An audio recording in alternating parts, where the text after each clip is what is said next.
Welcome to episode 39 of the Gambots Podcast. I'm your host, Eric, and this is my co host. It's Christian.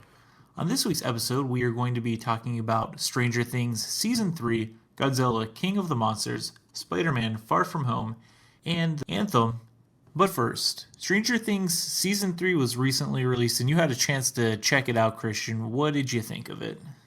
It was great.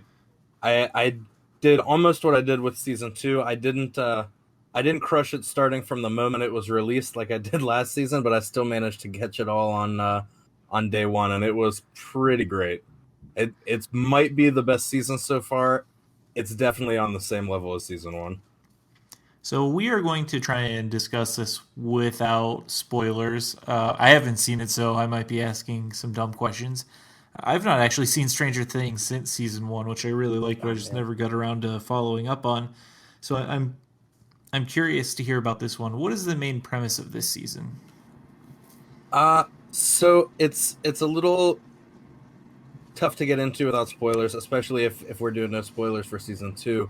I would say Season 2's been out for, almost a year now. I think you can spoil that. Yeah. I mean, I was just saying personally for you, but yeah, the gate closes at the end of Season 2, and now we have secret evil Russians that are working to reopen it for motives that are largely unclear. I think that's a key thing with this season is that the plot isn't necessarily great. I mean, there's only so many times that like interdimensional monsters can invade Hawkins, Indiana, and have it be like fresh and new.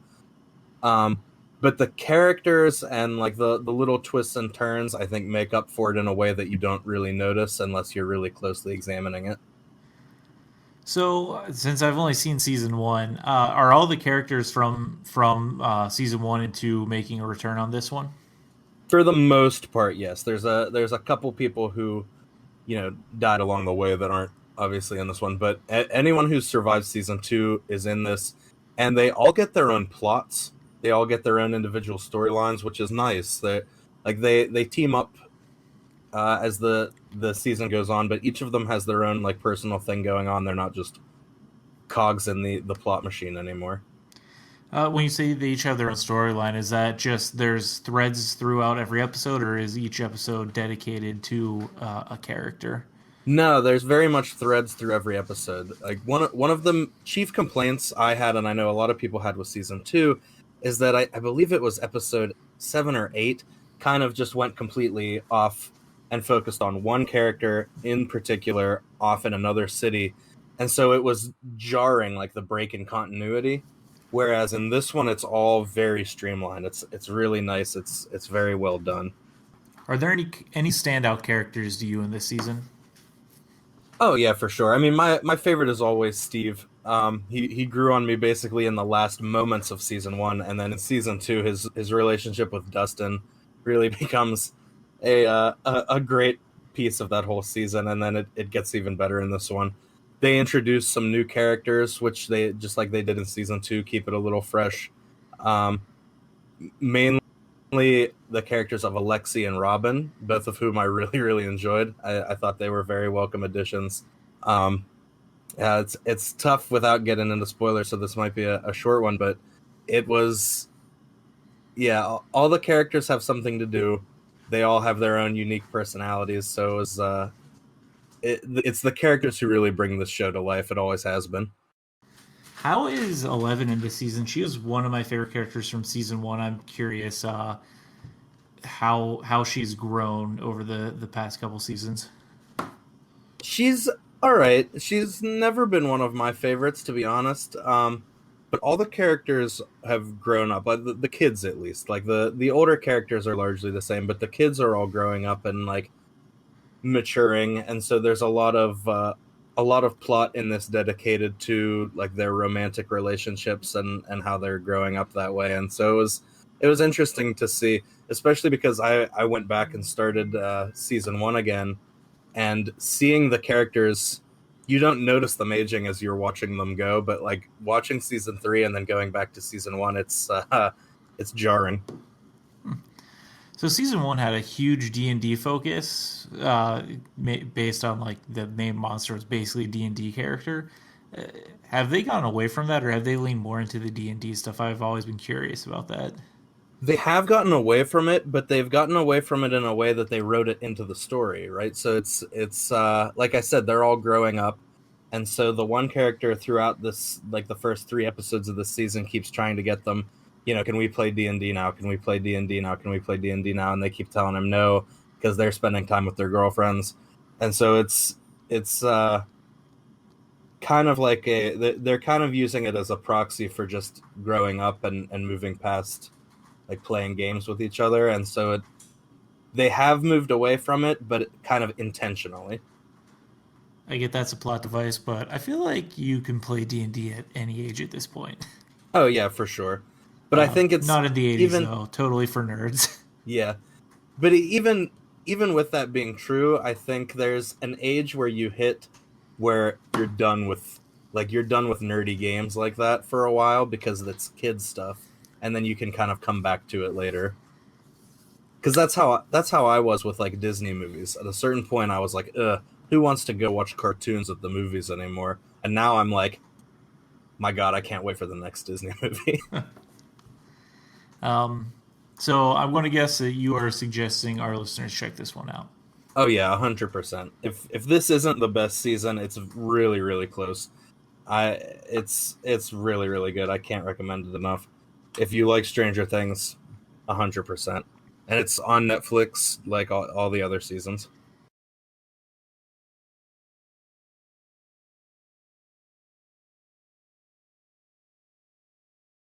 In the past couple weeks, I saw Godzilla King of the Monsters, and I gotta say, Christian, this was an extremely disappointing movie to me. Um, I've not disliked a movie so much that I was watching in theaters that I just kind of wanted to leave since Man of Steel. I thought it was that bad. Oof. Oh man. Yeah, so Godzilla stars Kyle Chandler, who I know as Coach Taylor from Friday Night Lights. He's also in other things as well. He's one of the brothers in Game Nights. Stars Vera Farmiga and Ken Watanabe. And then they have a couple other characters in there who are just completely useless. So I would say about 75% of the cast in this is just completely useless. They have Thomas Middleditch, who is in Silicon Valley, and his character serves no purpose other than to carry bags at one point and to be somewhat comedic relief. Well, It's just 11 is in this, right? From Stranger Things? Yeah, so Millie Bobby Brown is also in it. She's a daughter. There's essentially three important characters: Coach Taylor, Kyle Chandler, Vera Farmiga, and Millie Bobby Brown. They're a family who lost their son and brother during Godzilla's first attack, and they're really the only people of consequence, even though everyone in this movie is extremely dumb. Oh man, you hate to see it. Yeah, so literally, like I could just point out scenes in this movie that make no sense. So they have this huge high tech airplane.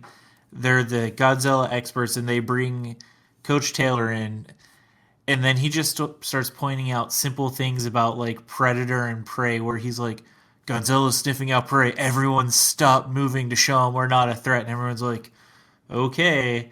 And it's just like, how have you guys gotten this far? This is like, these are basic animal characteristics, like everything. He would always come up with the solution immediately.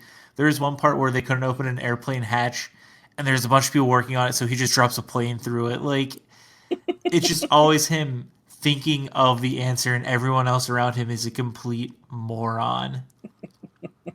His wife is Vera Farmiga, and her character is just infuriatingly and stupidly written. So the whole crux of everyone having an issue with Godzilla and the family dynamic was, I guess in the first one, their son died. I have no idea if they're in the first one because I never saw it. And so she ends up joining an eco-terrorist group with her daughter. And their plan is to release all of the kaiju, the other giant monsters that exist that they've found since Godzilla was unearthed. And her reasoning for that is humans are a plague. Essentially, the she gives the speech from the first Matrix when Agent Smith's talking to Morpheus, and that's it. She has this great PowerPoint she puts together to try and convince everyone, to join her. I don't know why she put so much effort into that because everyone just called her crazy. It makes no sense that a giant monster killed her son, so she's going to release other giant monsters to destroy the world. And she so happened to be the one who created a device that recreates like the monster's vocalization, so it either steers them toward somewhere or away from somewhere. So she could easily get them away, but she brings them to city centers and they start going crazy. So every character in this, like nothing in this movie makes any sense. Is this movie related to Kong Skull Island? Like, Yes. is this part of a universe? Yeah, I had no idea it was until they started showing. I think they said there are 61 kaiju around the world, and one of them was Kong. And I had no idea that it was related to this at all. So they have a mini shared universe between Godzilla, Kong, Skull Island, and now Godzilla, King of Monsters. But King Kong's not in it at all. Yeah, because at the end, if it was like a post-credit scene, I think in Skull Island that they introduced there are other, like it was like the Monarch Society or something, and Yeah, they were monarchs hunting are new the ones guarding monsters. them. Yeah. So the premise of this movie is that, like you said, Monarch essentially have discovered all the other kaiju. They're a separate, they're not a government agency. That's part of the issue, but they have government funding somehow. And so they've discovered all the other kaiju, and the big ones are Mothra, Rodan, and King Ghidorah. And like I said, Vera Farmiga creates a device that can talk to them, and she ends up using it to awaken King Ghidorah with an eco-terrorist group, almost killing her husband and kind of not caring about it. Uh, King Ghidorah and Godzilla fight, and then they accidentally think they kill Godzilla at one point, but then he comes back with the help of the U.S. Army, uh, and he beats Ghidorah and Rodan. It's him and Mothra. So this movie made no sense to me.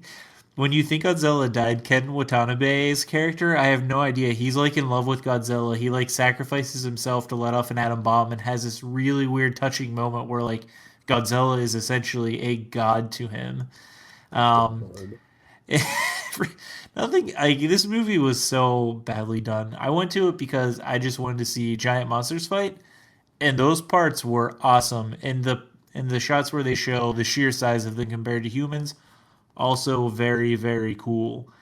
Everything else they did with it though was so bad because I did not care about these characters at all, which actually is sort of a funny throwback to the Japanese Godzilla movies, which they had a ton of following around human characters that when I used to watch those, I didn't care about them at all either.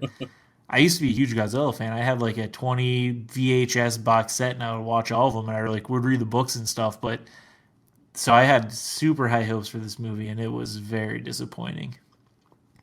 Now, you were talking about the unearthing of Godzilla. Is this related at all to the last Godzilla movie with Bryan Cranston and Aaron Taylor Johnson, or is that just its own thing?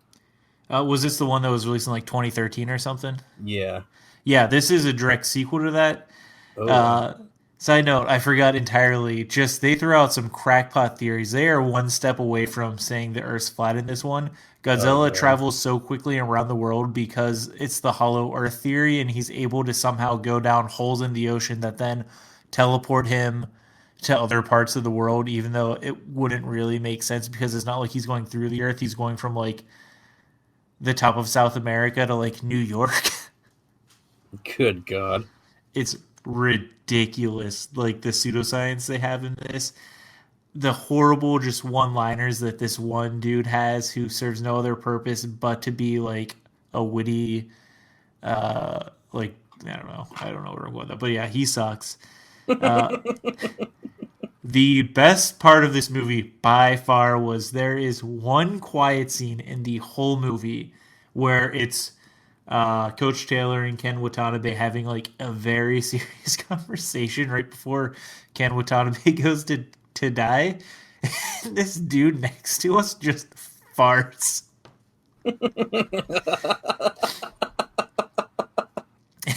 And I was with my friend, And I heard it, I was like, it wasn't like a super. I wish he had just ripped a loud one because then like it would have been like, okay, this dude's like you're getting laughed at. But it was like kind of a quiet one, but like in the surrounding area you hear it. And like I was holding it together pretty well because I was like, was that a fart? I was like, I think it was a fart. And then like a minute later, my friend next to me, I just hear him go and start laughing. And because he did that, then he set me off, like trying so hard not to laugh. Like he had tears in his eyes because we felt bad to laugh at this person. But it was like the worst part. They could have farted at any other part of this movie. There were so many explosions, and they chose that part. And then like me trying not to laugh and him trying to like we would just keep setting each other off. I literally considered just leaving the theater to compose myself. At one point, it was so bad. By far the best part of the movie. Well, we were watching a movie about a week or so ago, and there was a lot of music going on, and like it was like a rock and roll scene or something. And a friend of mine was like, kind of like half yelling to talk to me over the just how loud the movie was, and then all the sound dropped out, and like the second half of his sentence was just shouted into a silent theater. Ugh, poor timing. So yeah, I think as you can tell, I wasn't a fan of this movie. It has a 41% critic score on Rotten Tomato, but an 83% audience score, which I couldn't believe. I think that is way too high. This movie is definitely better than the 90s Godzilla, but I still don't think they do Godzilla justice. It could have been so much better. I actually think 41% is too high. I really did not enjoy this movie. Budget and box office wise, the movie's budget was between 170 and 200 million, and they've grossed 388.7 million at the box office. So it's been a hit. So I guess that's good. Maybe they'll get another swing at making a good one, but I would avoid this one if I was you. If it is even still in theaters right now. I know it is by us, but I don't know how much longer it will be. And then if you see it on Netflix or something, maybe check it out if it's your thing. Yeah, I mean, I know how much this made at our theater, and I don't know how that correlates to what it was doing in like New York or Chicago, but I've got to imagine that most of that money was probably made overseas. Yeah, I'd have to imagine.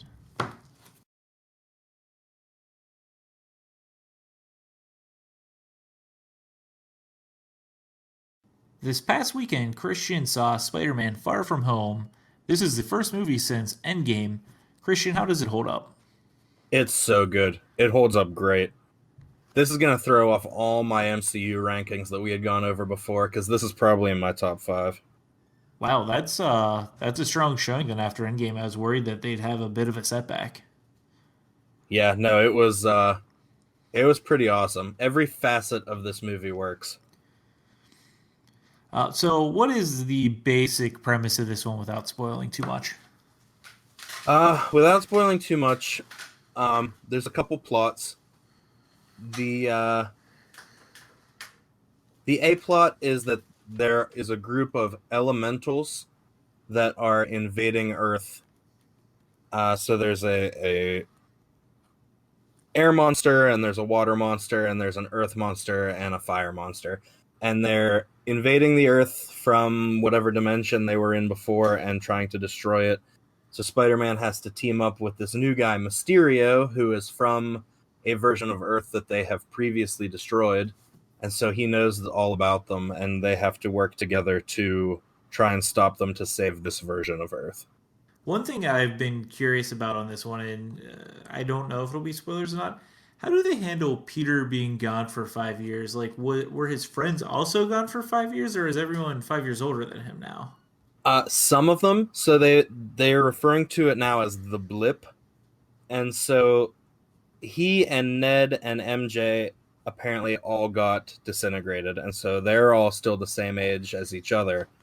But they definitely have to address that like several of their classmates are like 5 years older than they're supposed to be, or 5 years older than they used to be.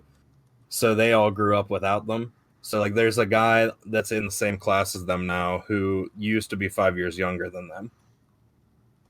I think that's maybe going to be the most interesting subplots for the next half of the Marvel universe because it's so rare that you see a time jump in a series of movies like Yeah. this, especially one that reverberates through multiple movies. And I love the idea that they're bringing in things from other dimensions because I think that opens up the entire Marvel universe now, especially because they have X-Men back. So I'm really excited to see what they do with that. Yeah, it's going to be interesting. There's a lot of implications that come out of this movie, especially the way Mysterio is handled. So we'll definitely have to see where they go from here. But the blip was an interesting way to address it, and they kind of make light of it in the beginning. They show all of like the basketball players and band members disappearing off the court, and then it shows them all like zapping back, and like the tuba player gets hit with a basketball because they're in the middle of another basketball game, and he just appears in the middle of the court. So it has some classic kind of like Spider-Man Homecoming humor that they bring into it, and I really enjoyed that aspect of it. So you had mentioned MJ. Do they delve any more into having her as Peter's romantic interest? Oh yeah, so that is like the solid B plot of this movie is the two of them, which worked really well. I think they've got good chemistry together. Um, I had mentioned in one of our MCU pods that I was really happy with the fact that the MCU was kind of unburdened by the secret identity plots. Like everybody knows Tony Stark is Iron Man, he doesn't have to waste any screen time hiding it. Everybody knows Thor is Thor, he doesn't have to waste any screen time hiding himself. Um, but the exception to that is Spider-Man. Like Homecoming had a bit of a like secret identity plot with the Vulture and the daughter, and now this one definitely has a strong secret identity plot where he's trying to keep his identity under wraps, being overseas. He can't keep showing up and saving his class. People are going to start getting suspicious that Spider-Man is everywhere Peter Parker is. And I think it's to its advantage. It gives it a different mood than a lot of the other superhero movies that take themselves a little more seriously. Since he's a high school kid, it's a little bit lighter, and I think it works. Cool. How's Tom Holland in this one? He's great.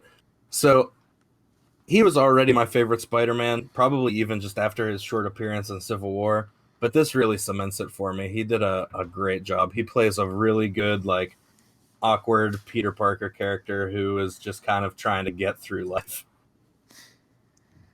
You're talking this one up. I might actually go see this. I was considering just stopping with the Marvel Universe after Endgame just because it's so much, but I do really like Spider-Man, so maybe they'll be drawing me back in with this one. I feel like because we ended up watching like the entirety within I don't know a month and a half period, I really marveled myself out. Yeah, I get that. But Um, I think if that's what they're trying to do, I think it's smart. They're starting with a character that everybody really enjoys before trying to introduce anything new. I don't know what else is coming up though, to be honest. Like I heard we're supposed to get a Black Widow movie, which we'll see how they manage to pull that off. I heard we're supposed to get an Eternals movie, but I don't really know much about those guys. So I think Spider Man's in a good launching point. And they do a little kind of tongue in cheek, right? Like the first scene in the movie is, or one of the first scenes in the movie is like one of those student news broadcasts, and they're talking about like, oh, we're like after the blip, we now have to launch into a new phase of life, and they do they stop just short of like winking directly into the camera. how has this been received? You know, at the box office and Rotten Tomatoes. It's been received really well. So the critic score is 90%, the audience score is 96. Honestly, I'd probably lean towards the 96. I really like this. I've already seen it twice. In the box office, it pulled in 577 million. It's only been out since Tuesday, and so it's been out a little less than a week, and it already made more than Godzilla made in its whole run. It was ranked number one this week, and I'm not surprised by that at all. I was looking at the upcoming movies for this week coming up, and I would be surprised if it's not still number one next week. um, so I am guessing. Would you suggest our sorry? Would you suggest our audience check this one out? 100%, yeah. Even if you're not into superhero movies, like the awkward high school aspect of this will, I think, play well even if you're not into the Marvel universe.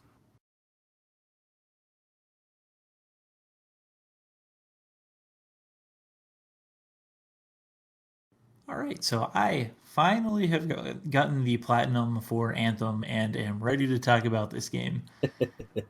I'm A quick, excited. yeah, it's a quick recap just for anyone who doesn't know or they've forgotten about it because we talked a little bit about this before. Anthem released back in February to horrendous publicity. They released they had a weird release schedule where I think the worldwide release was something like February 22nd, but if you had EA early, like their early access subscription or whatever it was, you got it 7 days early.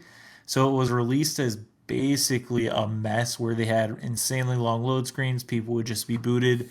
I think one of the fixes they tried to do later on with PS4s ended up bricking some people's PS4s. So they did not have a strong start, and they had so much negative publicity around this game, especially because there were microtransactions and it was a games as a service, and everyone in general just hates EA. And BioWare was not living up to their fame with like Mass Effect or Dragon Age and things like that. And then everything was compounded upon by an article by Jason Schreier at Kotaku where he talked to a bunch of former employees who outlined why essentially Anthem was such a mess, and it was because lack of leadership. They didn't want to learn from other games. They kept talking about BioWare magic and everything would come together at the end, but it didn't.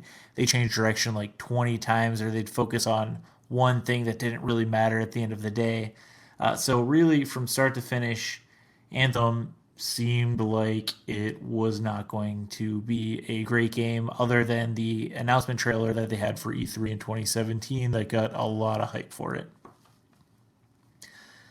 That being said, I did not actually hate this game. It's not a particularly good game, but there are some people out there who are very vitriolic towards it, and I don't feel that way. It's a very mediocre game in my opinion. Yeah. I mean, I know we've been talking about or we've been at least kicking around the fact that this has been on a very kind of slow and arduous decline for the past however long. Yeah.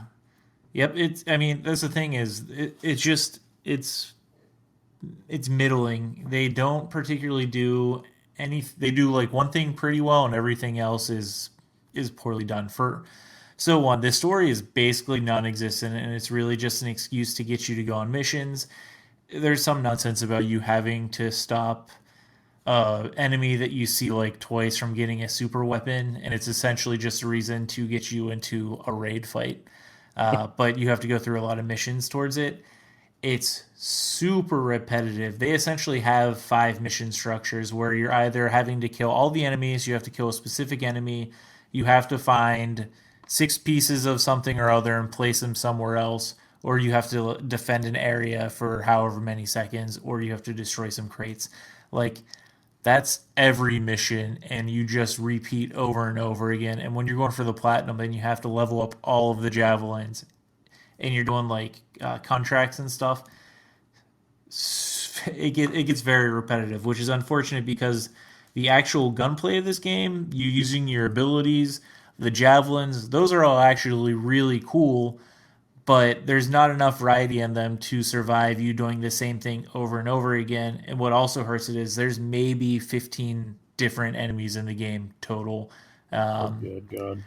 there are like three factions, which are Outlaw, Dominion, and Scar. And each one of those have basically a grunt, a little bit of a special guy who has like a sniper rifle or a rocket, and then they have a special unit. And then you have some wildlife, but only like three of the five or six wildlife will actually attack you, and the other ones are like docile creatures which you can attack, which is like cool, but everything's just really repetitive. Um, Especially when you're seeing it over and over, because you're seeing the same enemies over and over again.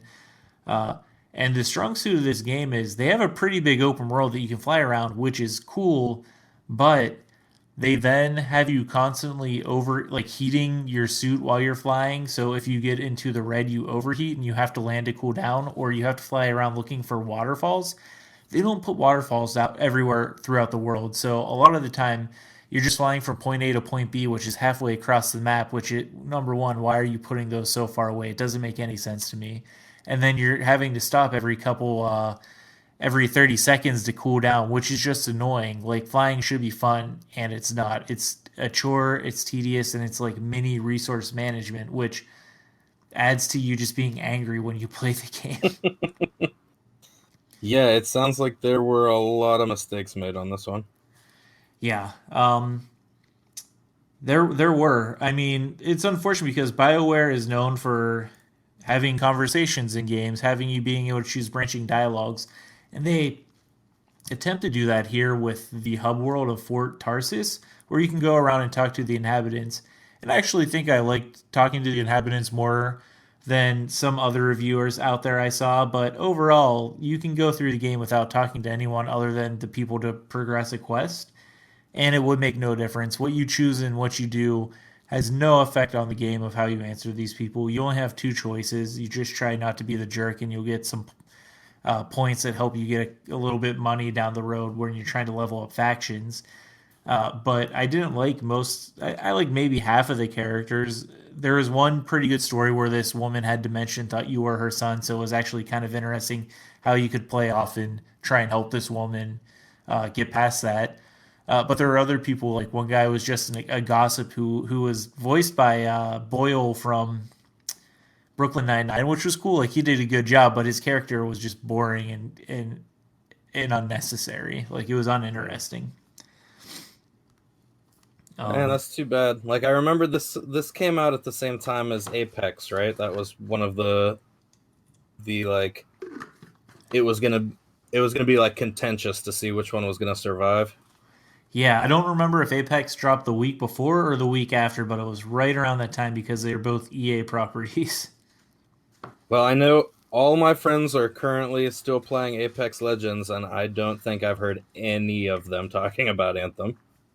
Yeah, honestly, the only reason I played Anthem so long was for the platinum. I don't think it has a lot of replayability. It has really not great loot drops for like legendary weapons and things like that. So you're stuck using a lot of the same loadouts, which again gets boring because there's only I think like five. You get like a total of like 10 different abilities, and you gravitate towards one or two, but everything is basically a powered up version of another thing. So even once you do get a legendary, it's just a stronger normal thing, but you get an extra bonus point. So it's nothing even that cool. Another issue with it is when the game first came out, they had insane load times. They fixed that, but there are still a lot of load screens in this game. I think it took somewhere like between me booting up my PlayStation 4 and getting into a mission is probably over 5 minutes, which is really annoying. Yeah, that's long. Yeah. So overall, it's a mediocre game. It's definitely not as bad as some other games that are broken. Like generally, it works, with the exception of sometimes I would get booted from the world because it's always online, which is annoying. I don't think most of the hate surrounding it is as deserved. I think a lot of it comes from EA for releasing it early, and people just hate EA and they're greedy and they have premium currency and everything like that. And then I think it just, hating on the game got you clicks and views, so everyone started doing it. Honestly, this game I think would have been deserved very little publicity. Like this, it's just mediocre. It's not bad enough to warrant hating on, but it's not good enough to really warrant talking about. I mean, I tried it out because it got so much hate. Otherwise, I probably would have never played this game. Yeah. Um, by far, for anyone going for this platinum, by far the worst trophy to get is the Bastion collectibles, which you just have to. I flew around for probably like 6 or 7 hours in the game, just waiting for things to randomly appear. They're all based on RNG, which is annoying. There's some ways that you could influence it in your favor, but the sheer number you had to collect made it very annoying to do. Overall, I would rate this game C.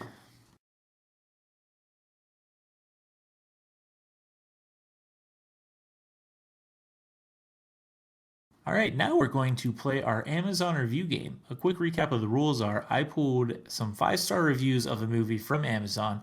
I'm going to read one of the reviews to Christian. He will have 2 yes or no questions to help him narrow it down. I will read a second review. He'll get 2 more questions, and then I can read one more review, and then Christian will get 2 more yes or no questions, and he will have to guess. We are keeping score this year, where if you get in one review, you get 3 points. 2 reviews, 2 points. 3 reviews, 1 point. Christian, are you ready? I am ready. People aren't lying. This movie is visually stunning, perfectly sassy, and has a makeover scene Princess Diary style. When it starts to fall flat or get a little one note, it picks up on other character storylines and intertwines them to help give you a perfectly balanced film, creating a world to invite you into. What I love most personally is the beautiful girl power centric ending and how women are strong figures navigating social politics throughout the film. Reminding women no matter who, no matter where you are in life, whether you're married, single, rich, or poor, to view this reality exactly for what it is. Stay strong and not let mean, insecure girls or abusive men control your aspects of your life. Oh boy. There were a couple times I thought I was already sure what it was, and then that review really took a left turn, and now I'm not sure anymore. Is this a superhero movie? No. Is this a sci-fi movie? No. Ooh, then I'm definitely going to need another review. Okay. I saw this movie back in August when it first came out, and I instantly fell in love. The plot itself isn't too unique, meeting a loved one's family and hoping for acceptance, but the representation and cultural references enhance the experience in a slightly different way. Also, the cast is amazing. They all have such great chemistry and help bring to life a story that is fun and in an endearing way. It's definitely the best rom-com I've seen in a while, so it's worth the purchase. I'm just totally lost. Holy crap. Rom-com with a big cast. Came out in August. Did this movie come out in the last 3 years? Yes. Oof, I'm off my game.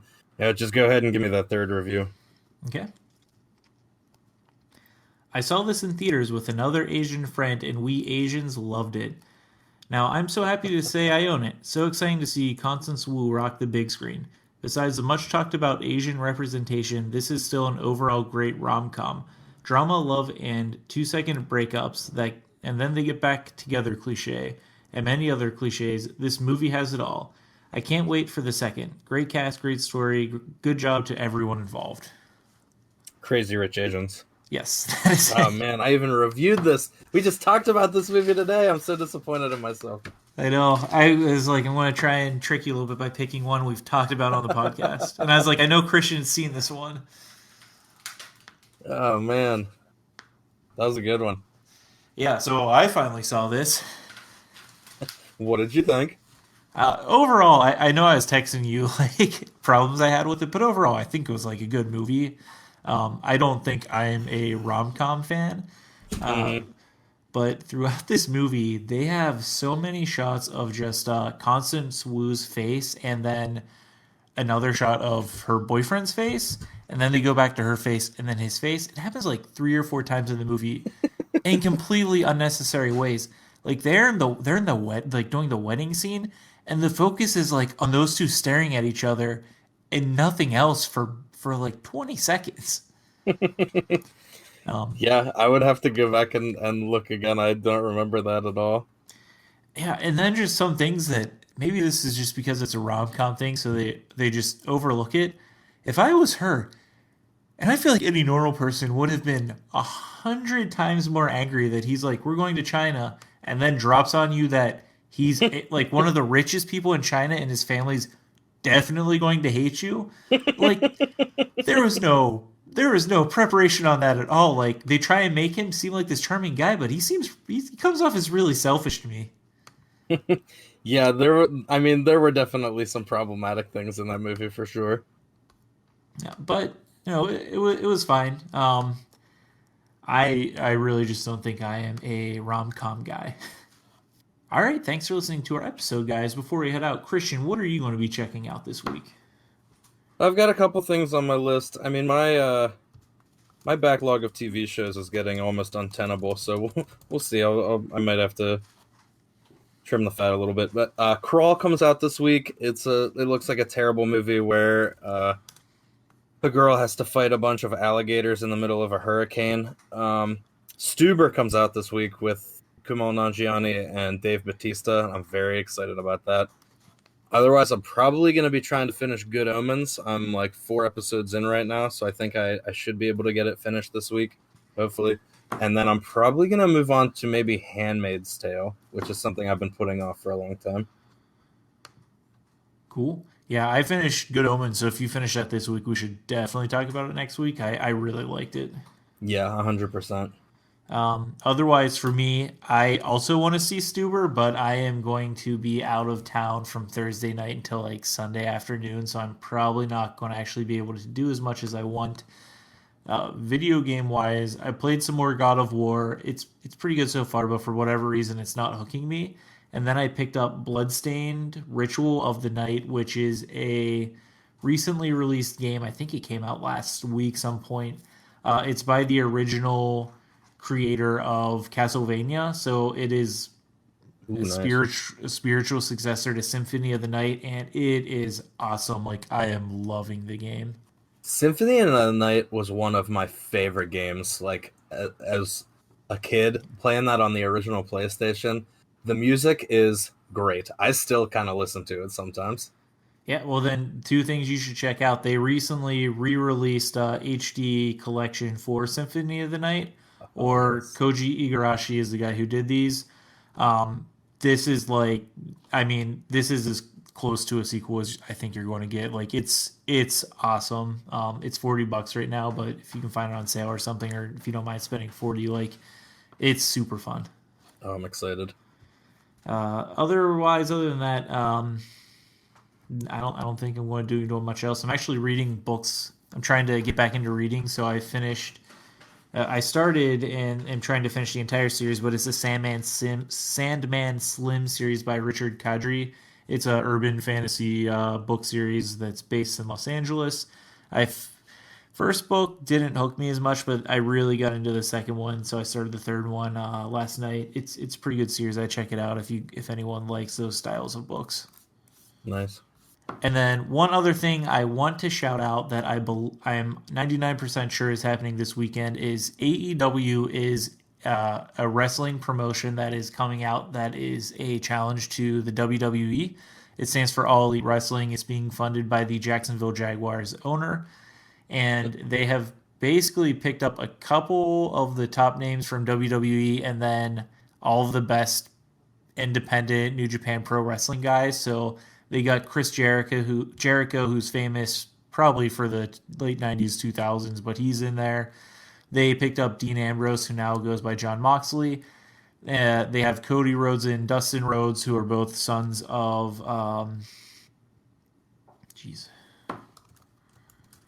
both sons of Dusty Rhodes. One of Dustin Rhodes was Goldust, and they picked up the guy who actually made me check out their last pay-per-view. They picked up Kenny Omega, who is maybe going to be one of my favorite wrestlers of all time. His name is based off of Omega Weapon from Final Fantasy VII. His finishing move is the One-Winged Angel, which is another reference to Sephiroth in Final Fantasy VII. And then he has another move called the V-Trigger. He was awesome to watch wrestle. They had a free pay-per-view a couple weeks ago that was really good, and then they have another one that is coming up this weekend, and then in October they're going to start doing weekly shows on TNT. So if anyone has kind of lapsed in wrestling but have a vague interest in it, I actually really like the matches. They have like a 20-minute time limit, so they don't go on like WWE matches do.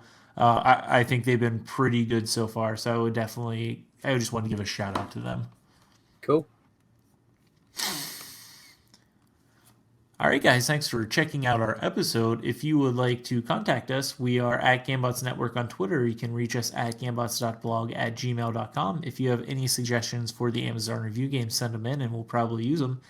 Otherwise, If you are listening on iTunes or somewhere, if you could give us a rating on there, we would appreciate it.